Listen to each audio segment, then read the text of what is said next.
সংগীত চৰ্চা কৰে সুৰৰে দেউলৰে ৰূপৰে শিকলি ভাঙি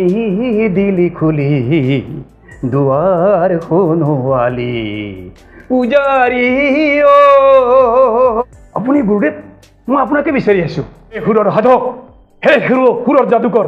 তুমি এইটো ত্ৰিভুৱন কপাই এন্ধাৰ বিনাশী সৃষ্টি কৰা এই আলোকময় পৃথিৱী কৃষ্ণাতুৰৰ বাবে তুমি আশাৰ গংগা হে সুৰৰ সাধক নতুন যুগৰ তুমি নতুন পুৰুষ নবীন উষাৰ তুমি ৰক্তসুৰুষ হে সুৰৰ সাধক তুমি মহান বুলি অসমৰ পৰা আহিছা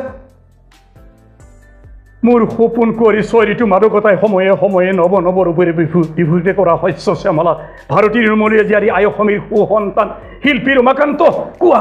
অসমৰ খবৰ কোৱা অসমৰ সকলোতে ভালে আছেনে ঢোল পেঁপা গগনাৰ সুৰে আজিও অসমৰ চৌদিশ মুখৰ হৈ আছেনে আজিও সৰু যে হিৰণ কিৰণ ঢালি লুইটৰ জলধাৰত মাৰ যায়নে হাত ভলিৰ মৰমৰ এনাজৰীডাল আজিও নিচিকাকৈ কটকটীয়া হৈ আছেনে কোৱা ৰমাকান্ত কোৱা নমস্কাৰ মই যতীন্দ্ৰনাথ কৃষ্ণ আৰু আপোনালোকে মোৰ লগত চাইছে ব্যক্তিত্বৰ চিনাকি অনুষ্ঠান আমি প্ৰতিটো অধ্যায়ত কোৱাৰ দৰে আজিও কৈছোঁ যে আপোনালোকে হ'ব পাৰে ব্যক্তিত্বৰ চিনাকি অনুষ্ঠানৰ অতিথি স্ক্ৰীণত দিয়া নাম্বাৰ 7635901139 আপোনালোকে তাত যোগাযোগ কৰিব আমি আপোনালোকক নিশ্চয়কৈ আমাৰ এই অনুষ্ঠানলৈকে স্বাগতম জনাম আপোনালোকে JNKT নিউজৰ বিশেষ অনুষ্ঠান ব্যক্তিত্বৰ চিনাকি অনুষ্ঠান আজি এনে এগৰাকী ব্যক্তি আছে যিগৰাকী ব্যক্তি একেবাৰে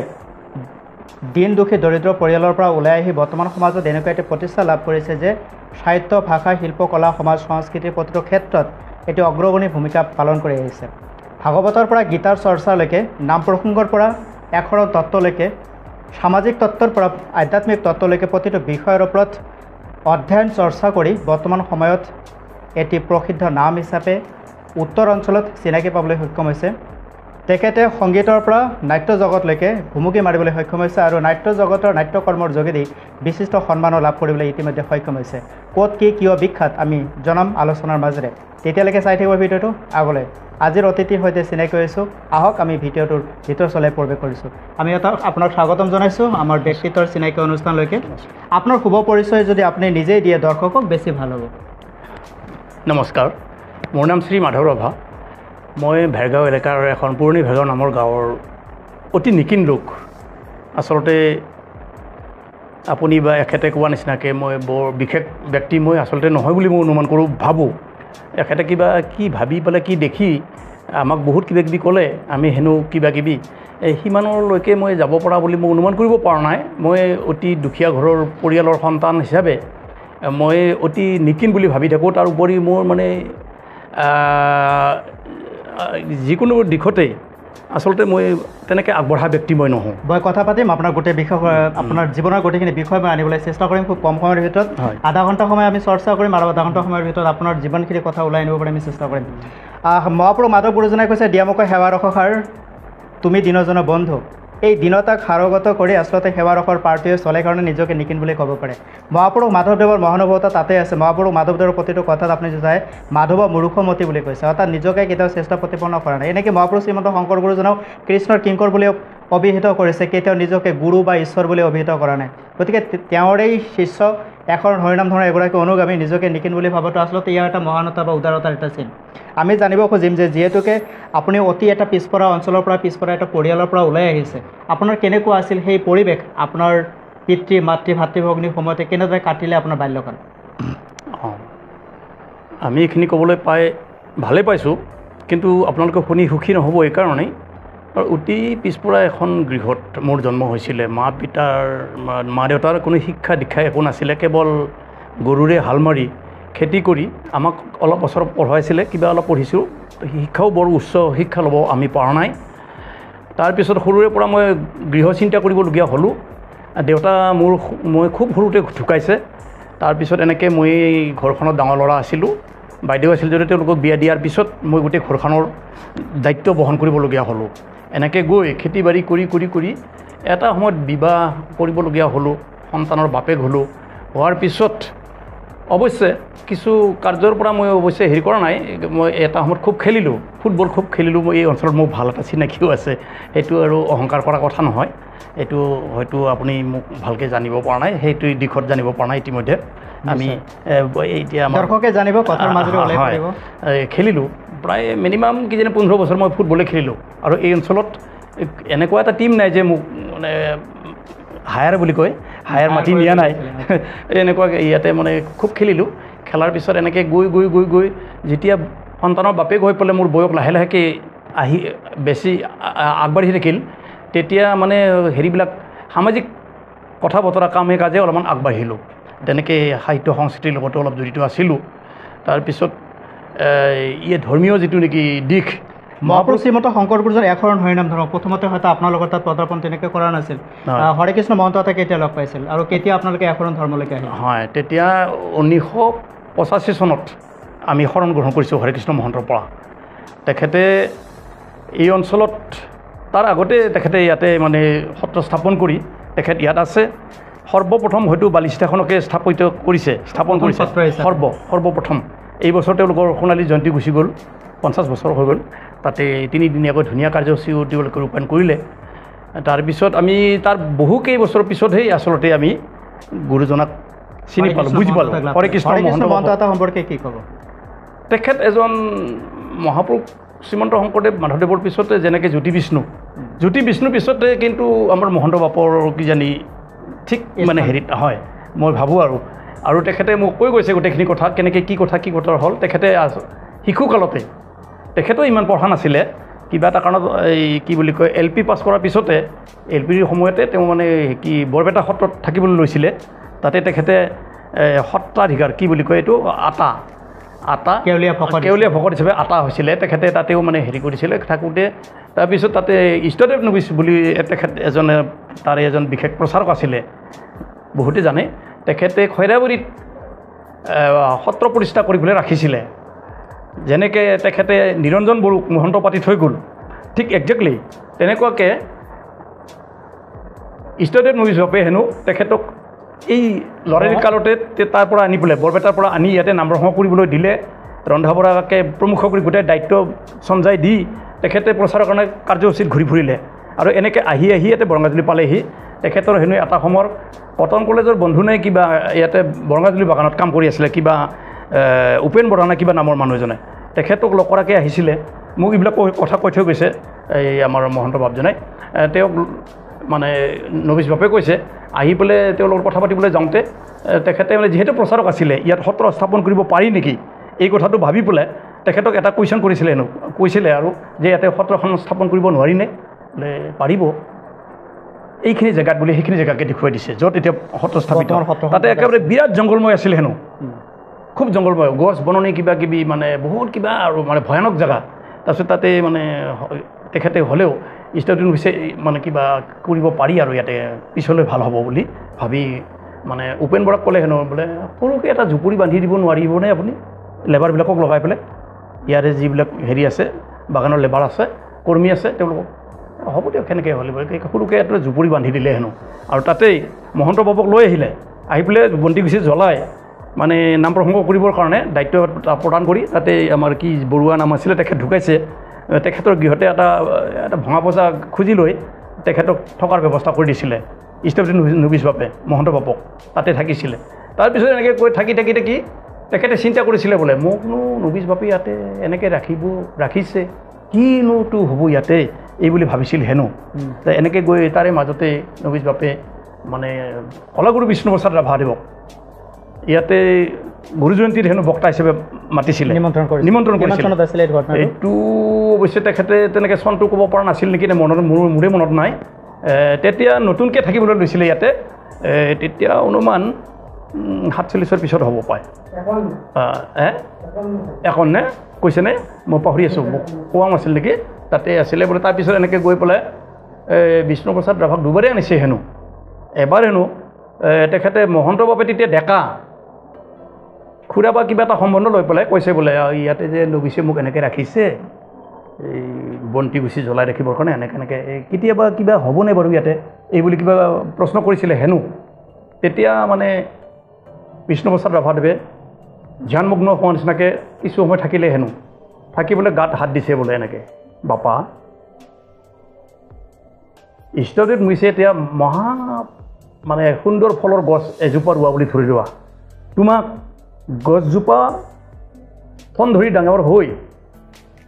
ফল দিবৰ কাৰণে যিটো ব্যৱস্থা সেইটো তোমাক গছজোপাৰ গুৰিত সাৰ পানী দিবলৈ তোমাক আনিছে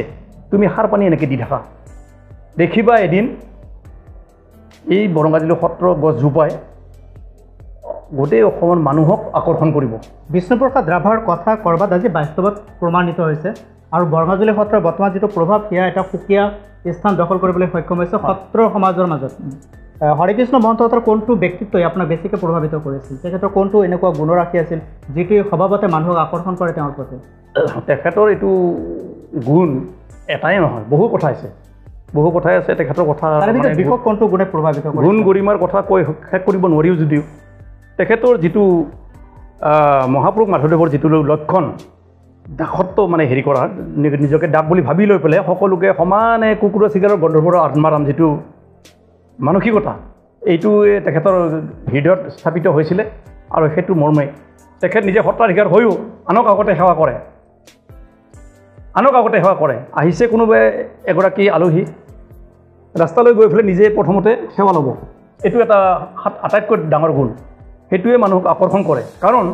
তেখেতৰ তুলনাত অন্যান্য সত্ৰাধিকাৰবিলাকে এজন একেবাৰে গোটেই মটম্বৰ হৈ বহি থাকি গোটেই ভৰি চুই দিলেও মানে এই ওপৰৰ পৰাই হ'ব দিয়া ইমানেই কয় তাতকৈ নহয় কিন্তু এখেতে কি কৰে গৈ পেলাই শ্ৰদ্ধেয় বুলি জানিলে ভাল ধৰণৰ ওপৰৰ মানুহ যদি হয় শ্ৰদ্ধেয় যদি বুলি জানিলে গামোচা এখনত লৈ গৈ ডিঙিত পিন্ধাই দি পেলাই নিজেই সেৱা লয় এইটো এটা একদম মানুহক আকৰ্ষণ কৰিছে আৰু এই মানে গাঁৱলীয়া হোজাসকলক যিমানখিনি মৰম কৰি পেলাই বুজাইছিলে এতিয়া বালিহিঠাখন ঘূৰ বড়োগাঁও আৰু আমিও ৰাভা মানুহ হিচাপে আমিও মানে নুবুজা জনগোষ্ঠীৰে মানুহ এটা সময়ত আমাৰ জনগোষ্ঠীৰ মানুহে তেনেকৈ বহুত বুজি নাপাইছিলে বাদ দিয়া এই বুলি মানে চব মানে এৰাই চলা মানুহ আছিলে কিন্তু আজিৰ তাৰিখত মহন্তৰ যিটো প্ৰভাৱত আমি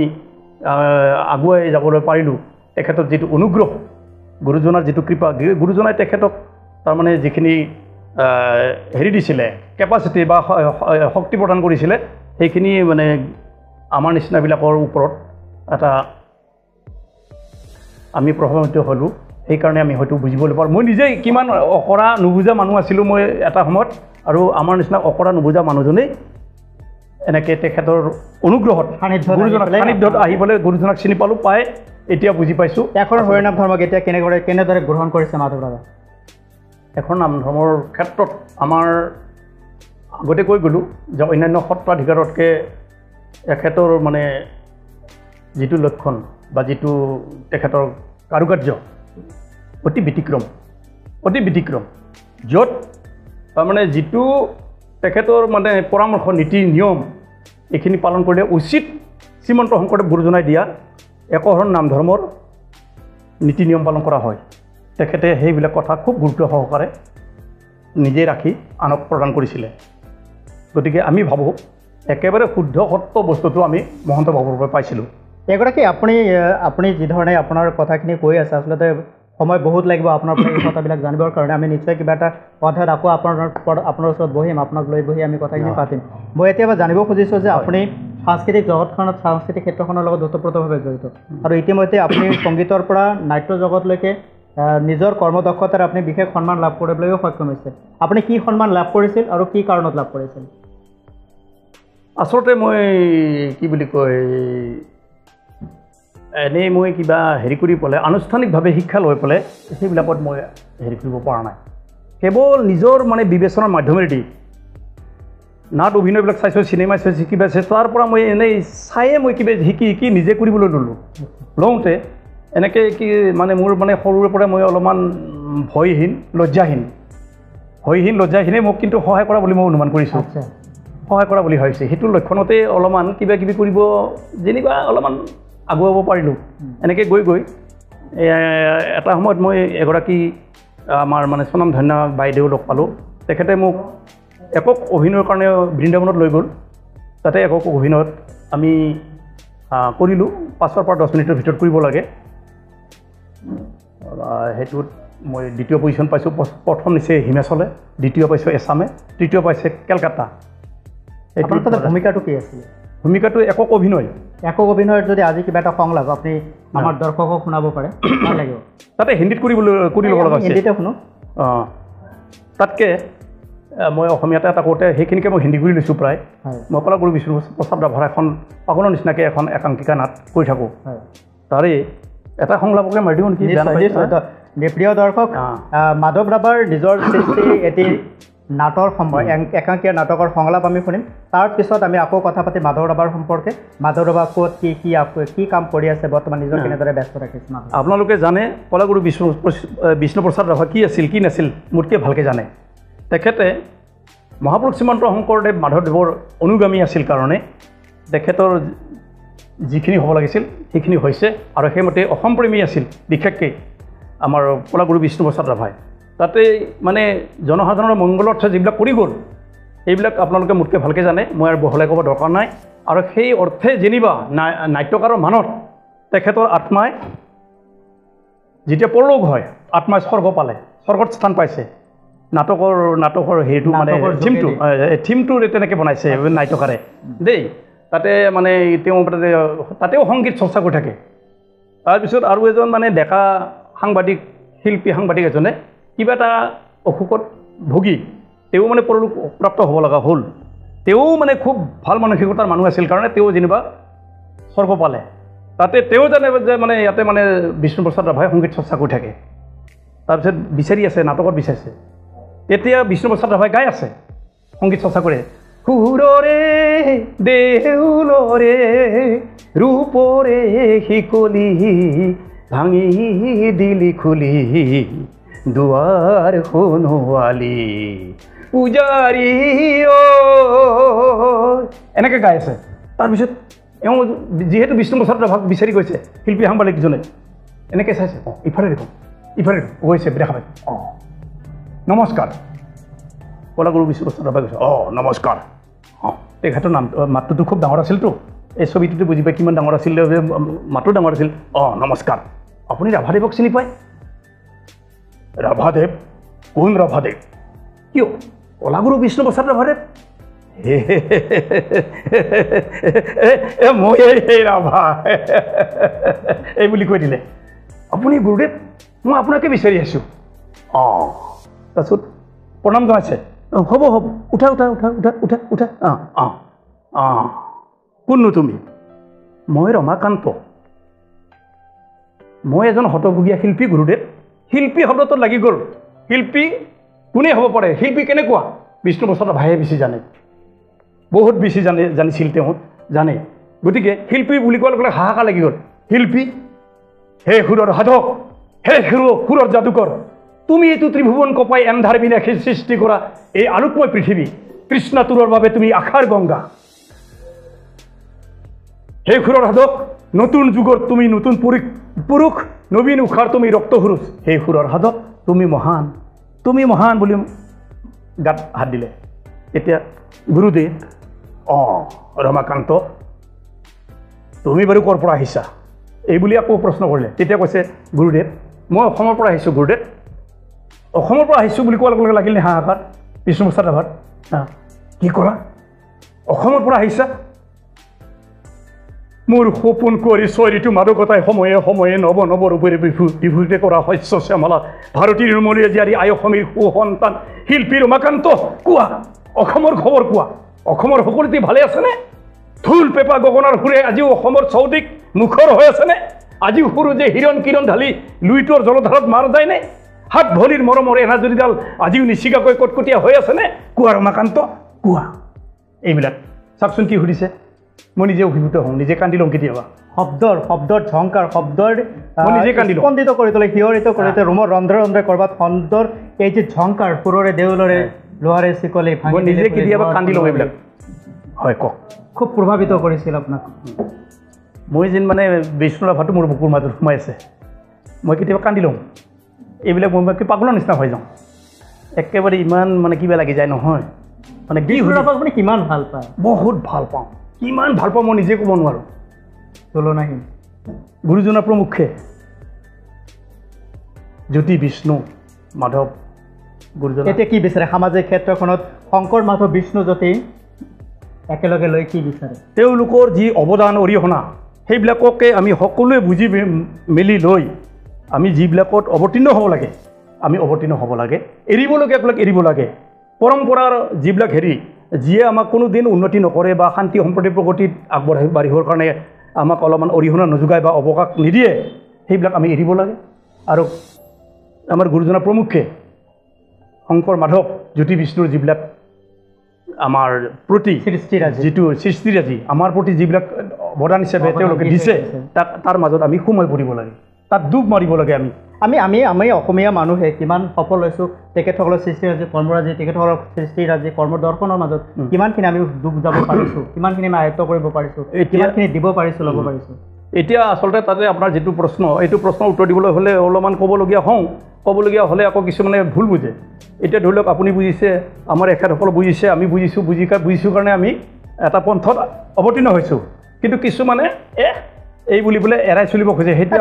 নেতিবাচক বহুত মানুহে সমাজখনত থাকিব আমি সেইবিলাক লৈ গুৰুত্ব দিব নালাগে সঁচা কথা সাহসেৰে ক'ব লাগে স্পষ্ট ভাষাৰে ক'ব লাগে সেইকাৰণে মই আকৌ পাগলৰ দৰে কিছুমান আকৌ ভাষণৰ জৰিয়তে এইবিলাক অভিনয়টোও কৰি দিওঁ সেইদিনাই মাত্ৰ বিষ্ণুৰাভা দিৱসত কৰি আহিলোঁ মকলা গাঁৱত তাৰপিছত আৰু গীতবিলাকো মাজে মাজে এনে মাতটো বেয়া হৈছে আগতকৈ বহুত ভইচটো আগৰ ভইচ নাই তথাপিও গাওঁ আকৌ হাজৰিকা ছাৰৰ গীতবিলাক তাতে খুব ধুনীয়াকৈ কিয় কৈছে আমি অসমীয়া নহওঁ দুখীয়া বুলি সান্তনা লভিলে নহ'ব ভূপেন হাজৰিকা দেৱৰ সেই গানটো আমি অসমীয়া নহওঁ দুখীয়া আমি অসমীয়া নহওঁ দুখীয়া বুলি সান্তনা লভিলে নহ'ব শব্দটো টানকৈ কৈছে কিয় ক'লে জোৰ দিছে সান্তনা লভিলে নহ'ব আজিৰ অসমীয়াই নিজকে নিচিনিলে অসম ৰখাতলে আজি অসমীয়া ব্যৰ্থ হৈছে নেকি এইটোৱে তাত ক'ৰবাত ত্ৰুটি আছে আমাৰ এইটোৱে বুজাইছে গীতটোৱে এইটোৱে বুজাইছে আমি যেনেকৈ ল'ব লাগে তেনেকৈ ল'ব পৰা নাই তাহানিতে সৃষ্টি কৰা গীতৰাজে আজি আমি কিমান উপলব্ধি কৰিব পাৰিছোঁ বহুত বাকী আমি কিবা অলপ যিবিলাক পন্থত অৱতীৰ্ণ হৈছোঁ আমি অৱশ্যে বুজি বাজি অলপমান ষ্টেপ ল'বলৈ আৰম্ভ কৰিছোঁ কিছুমানে এইখিনিকো বুজা নাই নুবুজি পেলাই যিবিলাকক যিসকলে বুজা নাই মই কোৱাৰ আগতে গীতেৰে হাজৰিকা ছাৰে কৈছে আপুনি এবাৰ কৈ দিয়ক তুমি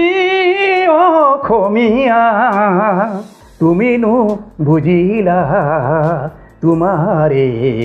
অতীতৰ অমিয়া কমলাকান্তই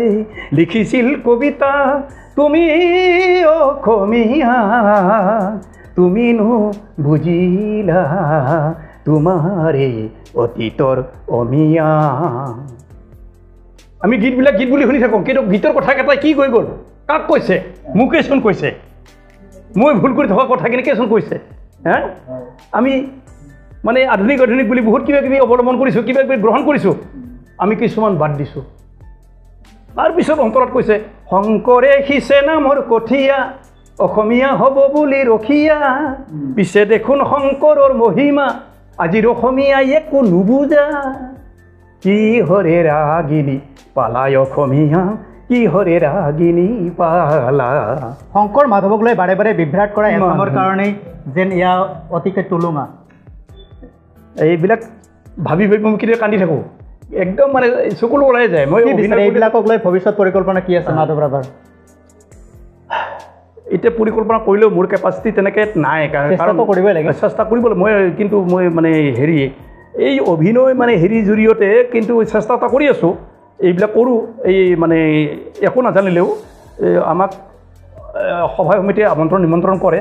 গৈ এইবিলাক কথাকে কওঁ বেছিকৈ যে আজি আমি কোনখিনি ধৰিব লাগে কোনখিনি বুজিব লাগে কোনখিনি ধৰিব লাগে কোনখিনি এৰিব লাগে তেতিয়াহে আমাৰ কি হ'ব আমি সদায় মানে শান্তি প্ৰগতিৰ কথা কৈ থাকিলেই নহ'ব এতিয়া মহাপুৰুষ মাধৱদেৱৰ বা শংকৰদেৱৰ যিটো নেকি মানে গুণ গৰিমা যি অৱদান অসমৰ বিভিন্ন জনগোষ্ঠীৰ মাজত ঐক্য শান্তি প্ৰগতি যদি সঁচা অৰ্থত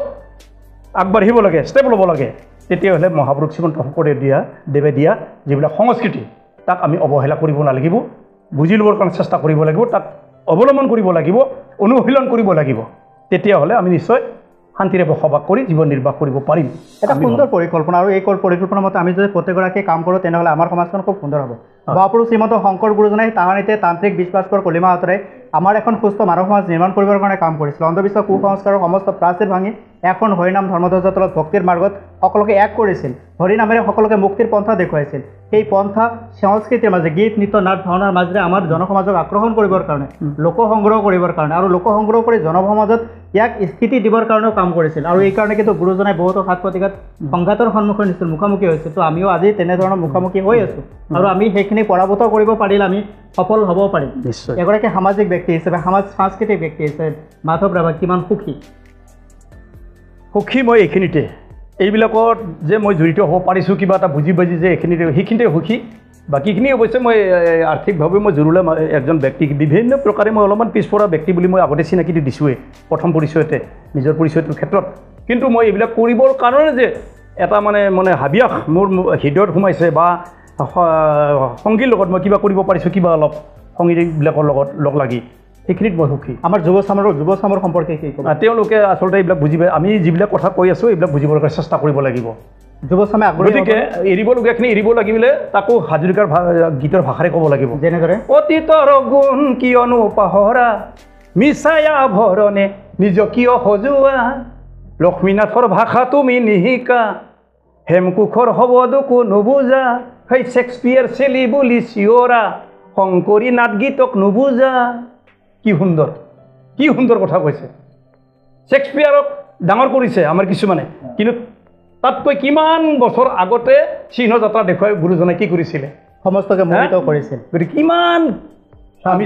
নিজৰ পিতৃক পাহৰি পেলাই সেই কাৰোবাক পিতৃ বুলি আকলি লোৱাৰ নিচিনা নিজক পিতৃক মানে অৱহেলা কৰাৰ নিচিনা হৈছে বস্তুটো আমাৰ শ্ৰীমন্ত শংকৰদেৱ গুৰু জাতিৰ গুৰু ভাষাৰ গুৰু সংস্কৃতিৰ গুৰু সকলোৰে গুৰু তেওঁক আমি অৱহেলা কৰিছোঁ এই অৱহেলাৰ ফলশ্ৰুতি হিচাপে আমি যিমান শান্তি পাব লাগে তাৰ পৰা আমি ব্যতিক্ৰম হৈছে আমাৰ যিমান শান্তি সম্প্ৰীতিৰে বসবাস কৰি আমি জীৱন নিৰ্বাহ কৰিব পাৰিব লাগে সেইটোৰ পৰা আমি অলপ বঞ্চিত হৈ আছোঁ প্ৰিয় দৰ্শকসকল এখেত হৈছে মাধৱ ৰাভা সাহিত্য ভাষা শিল্পকলা সমাজ সংস্কৃতিৰ ক্ষেত্ৰখনত অধিক সাধনা আৰু কৃচ্ছ সাধনাৰ মাজেৰে নিজক প্ৰতিষ্ঠিত কৰিবৰ কাৰণে সদা প্ৰয়াস অব্যাহত ৰখা এগৰাকী সৈনিক গতিকে তেনেধৰণৰ কলাৰে অভিধাযুক্ত এগৰাকী পুৰুষ হৈছে বিষ্ণুপ্ৰসাদ ৰাভা আৰু বিষ্ণুপ্ৰসাদ ৰাভা শংকৰ গুৰুজনাৰ সেই ৰীতি নীতি আদৰ্শত যি ধৰণে আমাৰ অসমখনক পৰিচয় কৰাইছিল হয়তো কমেই কৰিছিল আমি এনেকৈও শুনা পাওঁ আপোনাৰ মোৰ ঘৰত যিখন শংকৰ গুৰুজনাৰ ফটো আছে সেইখন হেনেও কলাগুৰু বিষ্ণুপ্ৰসাদ ৰাভাই অংকন কৰিছিল আৰু সেয়া তৈলচিত্ৰ হিচাপে আছিল গতিকে এনেধৰণৰ বহুতখিনি অলিখিত কথা বহুতখিনি অব্যক্ত কথা আছে যিখিনি কথা আমাৰ জানিবৰ এতিয়াও প্ৰয়োজন আছে আমি যিহেতুকে সময়ৰ আমাৰ এটা বান্ধন থাকে সেই বান্ধনত আমি চলিব লাগিব আপোনাৰ লগত কথা পাতি ভাল লাগিছে আৰু দীঘলীয়া সময় কথা পাতিবলৈ মন আছে মই শেষত জানিব খুজিছোঁ আমাৰ বৰ্তমান সমাজখনৰ স্থিতি কি আৰু কৰিব লগা কি আছে কি ধৰণে দেখে বৰ্তমান সমাজৰ গতি মই আপোনাৰ প্ৰশ্নটোৰ উত্তৰ আগতে দি যোৱা যেন পাইছোঁ যিটো আমি যিবিলাক গ্ৰহণ কৰিব লাগে তাক আমি গ্ৰহণ কৰিব পৰা নাই কাৰণে যাক এৰিব লাগে তাক এৰিব পৰা নাই সৰু ধুলকু অৱস্থাত আপুনি যিটো উত্তৰ দিছে আচলতে সেই উত্তৰটোৰ মাজত এটা ৰহস্য লুকাই আছে মই খোলাকৈ জনাব খুজিছোঁ যিটো এৰিব নালাগে এৰিব লাগে সেইটো এৰিব লাগে সেইটো কি এৰিব লাগে সেইটো লাগে মোক এৰিবলগীয়াখিনি আচলতে আমি পৰম্পৰাক মানে দোহাই দি পেলাই বহুত কথাই আমি মহাপুৰুষ শ্ৰীমন্ত শংকৰদেৱৰ যিটো আদৰ্শৰাজি প্ৰদত্ত যি আদৰ্শৰাজি তাৰ পৰা আমি বিৰত থকাৰ এটা অৱস্থা যিটো কৰিলে আচলতে বিশেষকৈ আমি ভাৰতৰ কথা ক'ব নাযাওঁ অসমৰ কথা কৈ আছোঁ এতিয়া অসমত আমি মহাপুৰুষ শ্ৰীমন্ত শংকৰদেৱৰ যিটো নেকি অৱদান সেইখিনিত আমি যদি আমি পৰম্পৰাকে দোহাই দি পেলাই বঞ্চিত থাকোঁ বিৰত থাকোঁ সেইটোৰ পৰা আচলতে আমাৰ ক্ষতি আছে আমি আচলতে যেনেকৈ একত্ৰিত হৈ শান্তি সম্প্ৰীতিৰে আগুৱান হ'ব লাগে অগ্ৰসৰ হ'ব লাগে যিকোনো ক্ষেত্ৰতে আমাৰ অলপ আচলতে আপুনি সহজ ভাষাত ক'ব বিচাৰিছে এইটোৱে আপুনি কথাটো পোনপটীয়াকৈ ক'বলৈ হয়তো কিবা কাৰণত সংকোচ কৰিছে প্ৰিয় দৰ্শকসকল মই কৈ দিছোঁ মহাপুৰুষ শ্ৰীমন্ত শংকৰ গুৰুজনাই কৈছে ভক্তিত নালাগে দেৱ দ্বিজ ঋষি হৈবে নালাগে সমৃদ্ধ শাস্ত্ৰ বিস্তৰ জানিবে তপ যজ্ঞদান হবে বিৰম্বন কেৱল ভক্তিতে তুষ্ট সন্তান সেইটো এই ভক্তিকে কৰিব লাগে ভক্তিৰ আগৰ যিখিনি কথা আছে সেইখিনি এৰি চলিব লাগে তেতিয়া এখন ধৰ্ম তাৎপৰ্যটো ৰক্ষা পৰিব গুৰুজনাই এই আৰ্হি আদৰ্শ যদি আমি পালন কৰি যাওঁ তেনেহ'লে আমাৰ সমাজৰ লগতে ব্যক্তি জীৱনো সুন্দৰ আৰু সুস্থ হ'ব এইখিনি সময় দিয়াৰ কাৰণে আপোনাক ধন্যবাদ জ্ঞাপন কৰিছোঁ সুস্থ থাকক কুশলে থাকক মংগলে থাকক প্ৰিয় দৰ্শকসকল আপোনালোকে মোৰ লগত চাই আছে JNKD নিউজৰ বিশেষ অনুষ্ঠান ব্যক্তিত্বৰ চিনাকি অনুষ্ঠানত আজিৰ অতিথি শ্ৰী মাধৱ ৰাভা তেখেতৰ কথাখিনি শুনিলে সুৰে ছন্দে লালিত সংলাপৰ মাজেৰে আপোনালোকক বুজাবলৈ চেষ্টা কৰিলে আমি আত্মপৰ্যালোচনা কৰিব লাগে আত্মসমালোচনা কৰিব লাগে নিজৰ দোষখিনি উলিয়াই দিব লাগে আৰু যিখিনি গুণ আছে সেইখিনি গ্ৰহণ কৰিব লাগে দৰ্শন কৰিব লাগে আৰু বিতৰণ কৰিব লাগে যদি আমি আমাৰ গুণৰ নিবেদন আৰু গ্ৰহণ কৰোঁ তেনেহ'লে আমি প্ৰত্যেকৈ গুণীশীল হ'ব পাৰিম আৰু গুণশীল এটা চৰিত্ৰই আমি সমাজখনক বিভূষিত কৰিব পাৰিম ভালে থাকক সুস্থ থাকক মংগলে থাকক বেয়াকে ৰক ভালক গ্ৰহণ কৰক জীৱন সুন্দৰ হৈ পৰিব ধন্যবাদ আমাৰ এই অনুষ্ঠানত আহি অংশগ্ৰহণ কৰাৰ কাৰণে আমি আপোনাক চাৰ্টিফিকেট অফ এপ্ৰিচিয়েশ্যন এখন অৰ্পণ কৰিছোঁ এয়া আপোনাৰ চিনাকি স্বৰূপ থাকিব আপোনাৰ ভৱিষ্যত জীৱনক আগবঢ়াই নিবৰ কাৰণে স্বাগতৰে গ্ৰহণ কৰোঁ কৃষ্ণ ধন্যবাদ জনাই সাদৰে গ্ৰহণ কৰিছোঁ কৃষ্ণ আৰু সবাৰ স্মৰণত